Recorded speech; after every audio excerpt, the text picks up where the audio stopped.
In a forgotten wing of the castle, archives beneath the ruins of Cinderella, a mirror older than time began to whisper. It was not the mirror of Snow White and the 7 dwarfs. It was older, and it had watched every princess and every lie. Snow White, the Poison Queen, once the fairest in the land. Snow White grew tired of running, tired of hiding, tired of being prey. When she awoke from the poisoned apple's curse, she remembered something no one else did. She heard the mirror, not the one owned by the evil queen, but another voice beneath it, a darker one. It whispered, "Beauty is power, and power should never kneel." Snow White returned to the forest, not as a gentle friend to woodland creatures, but as their ruler. The dwarfs became her generals.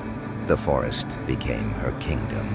Hunters who entered never returned, and her lips, still red as blood, Cinderella, the Midnight Empress. In the kingdom of Cinderella, the clock struck midnight, and this time she did not run. The glass slipper did not shatter. It cut. Years of humiliation hardened her heart. The fairy godmother's magic wasn't just transformation. It was revelation.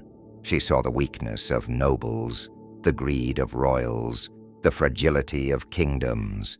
She married the prince. Then she ruled him. Midnight became law. Those who disobeyed vanished before the final chime. Her stepmother, imprisoned in the tower she once ruled from. Cinderella never scrubbed another floor. She scrubbed history clean instead. Ariel, the siren of silence, beneath the waves of the Little Mermaid. Ariel regretted nothing. Giving up her voice had taught her something dangerous. Silence is power. When she reclaimed her voice, it was no longer sweet. It was a weapon, a siren's call that bent sailors to madness. Ships crashed not by storm, but by song. Prince Eric became her bridge to land, and land became her conquest. The ocean rose. The kingdoms drowned. Mulan, the Crimson General. In the battlefields of Mulan, honor died before the soldiers did. Mulan saved China once.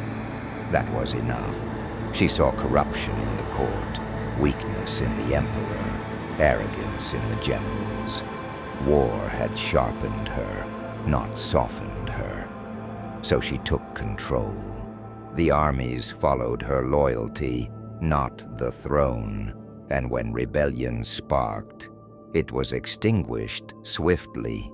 China was safe, because fear kept it that way. Elsa, the eternal winter. In Frozen, Elsa once feared her power. Now she embraced it. Love did not thaw her heart. It froze it. Arendelle became a monument of ice, preserved forever in perfect stillness. No hunger, no war, no aging, no freedom. Anna tried to reach her, but the cold had already chosen its queen. And winter does not negotiate. The gathering. One by one, the princesses felt it. The mirror's call. Across kingdoms, oceans, forests, and frozen lands. They were summoned to the ancient chamber beneath the shattered castle. The mirror spoke. You were written to be saved, but you were born to rule. They stood together, not as damsels, not as brides, but as sovereigns. The world had always believed in happily ever after. It was time to believe in something else, something darker,